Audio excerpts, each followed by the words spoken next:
My name is Leanne Rankin, and I'm going to talk to you today about cardiac arrhythmia, and coronary artery arteriosclerosis. And I've already passed these out because my computer is having problems staying up. So, to give you a little introduction, my mom Rosetta was found unresponsive on 1/18/18. And does anybody know what could have caused this? Yes. Heart problems. Yes. So I'm going to give you a little story about my mother. Her name is Rosetta Ann Weston, and she was 72 years old. And on January 18th, 2018 at exactly 2:00 p.m. is when my life changed forever. That is the day that my mother died of two pre-existing heart conditions. So now I'm going to talk to you about what her heart conditions are.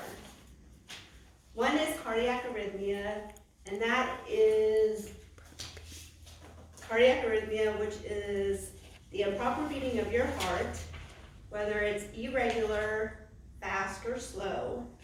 This occurs when your electrical impulses in your heart don't work properly. So, this is your normal condition. This is an afibrillation condition, or arrhythmia. So, basically, this is your S node right here. These are your signals to your electrical, where it does your electrical. So, right here you can tell she would be an AFib because of how the lines are up, and then little lines. But this is what a normal EKG is. So, the next thing we're going to talk about will be the symptoms and causes. Some of the symptoms of having cardiac arrhythmia is you have palpitations, and you'll have palpitations. Like with my mom, she had Sinope, which would be the pain, and dizziness. Those are just some of the signs and symptoms. Shortness of breath. So, and then the rest of them are listed for you. Some of the causes would be the electrical problem with her heart, and that is ventricular fibrillation. You have coronary disease and changes in your heart muscle. And the next thing we're going to talk about is some of the tests that they do, and some of the treatments that they can do for you. Some of the tests that they did for my mom was they did a 24-hour Holter monitoring, but she didn't make it past 24 hours.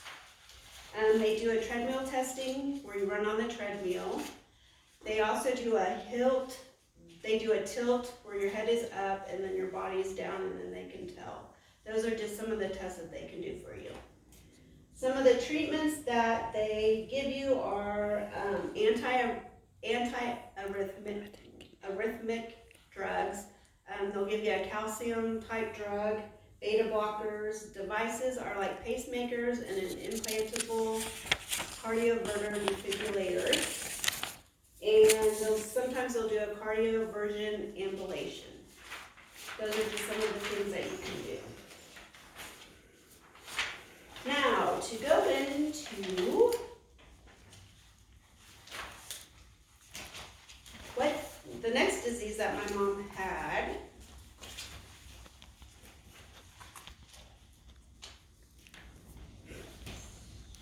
Hold on, I gotta find it.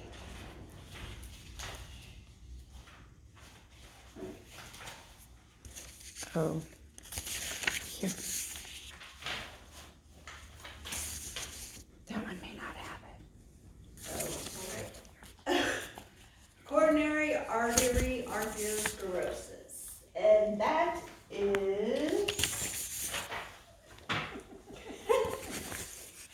is where your heart is damaged and your coronary arteries, they build up fat over time. It takes over time for this fat to build up. So as the fat builds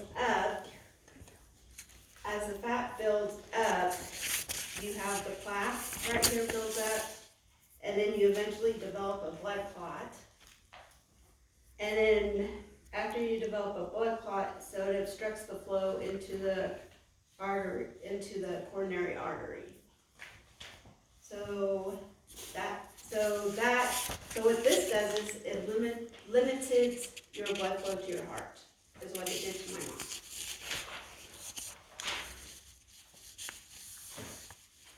Okay, signs or treatments and causes. Oh my God. Symptoms. Is that the one that's Symptoms and causes. symptoms and causes? You'll have chest pain, I'm sorry. angina, fatigue, shortness of breath. You get muscle weakness. Those are just some of the causes. Or symptoms. Causes are smoking, people. Smoking is bad. You're diabetic or insulin replacement. You have high blood pressure. And those are just some of the causes.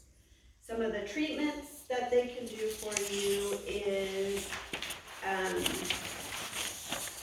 some of the treatments, the test, or they do an echocardiogram, you do an exercise test, like a non-stress test, angiogram. Some of the treatments are, they say to drink green tea, cranberry juices, manage your stress level is a big one. People gotta manage your stress. Those are just some of what they can do for you.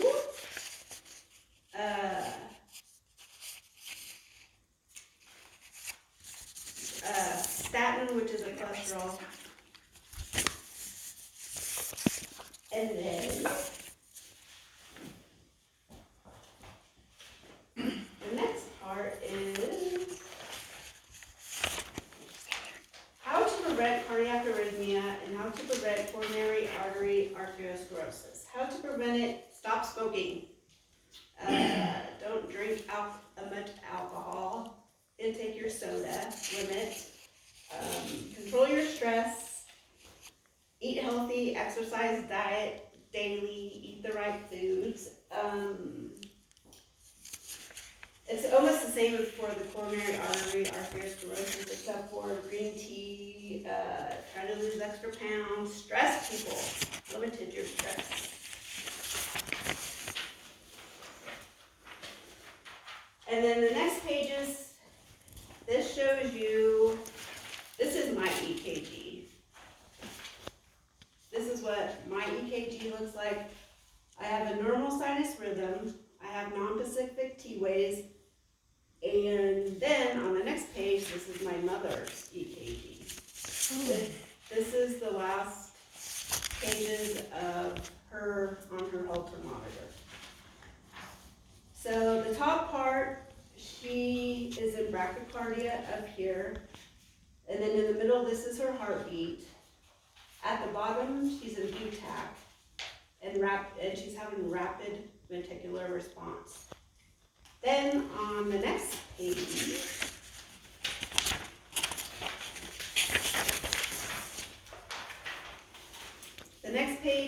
this explains the rest. This shows where she's in the rapid ventricular, and then all of a sudden she goes into VTAC, and then on the bottom it shows where she's asystole, and then those high pumps are where the EMS are doing compressions. And then the last things I'm going to talk to you about are a pacemaker. And what a pacemaker is, it is a small metal little thing right here that they place in the right here. Then you have leads that go in through here to your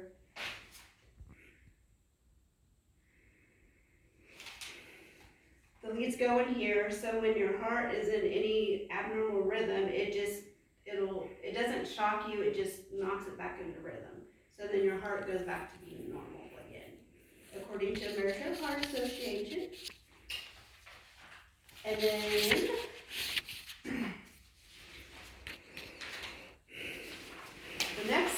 the last thing is a implantable cardiodefibrillator. This is a cool machine because it's the shape of a pacemaker, but they put it above your, like it's implanted in your skin. They can either do it above your skin or into your abdomen. And then what happens is they place these leads to the heart, and then here is the ICD, and then when the pulse generates, it shocks you back into rhythm.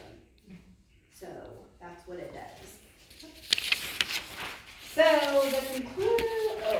and then the last but not least, so everybody knows, is that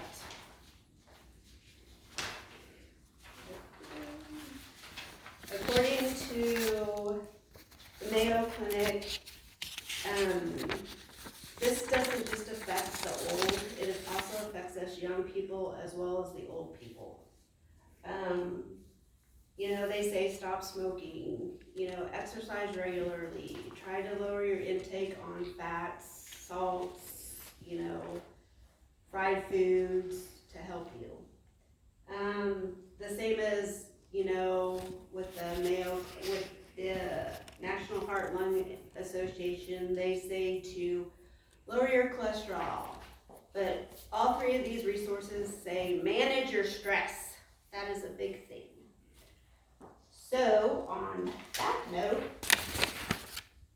my conclusion is today that you come away with how important these two conditions are by hearing my mom's story and how this affected her and her family. Also, how important it is that we get treated right, that as soon as you find out, you need to get treated right away, either by medications or defibrillator, or the cardioverter defibrillator, or pacemaker, or whatever. And how important it is to recognize the different signs and symptoms, because males and females have different. Like Eric might have pain going down his right arm, left arm, or right arm. Women are different. We have like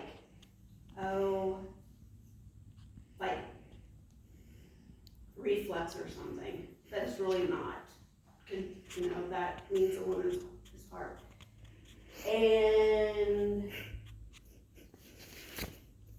devices along with medications, but mostly remember to eat right, exercise, and manage your stress levels.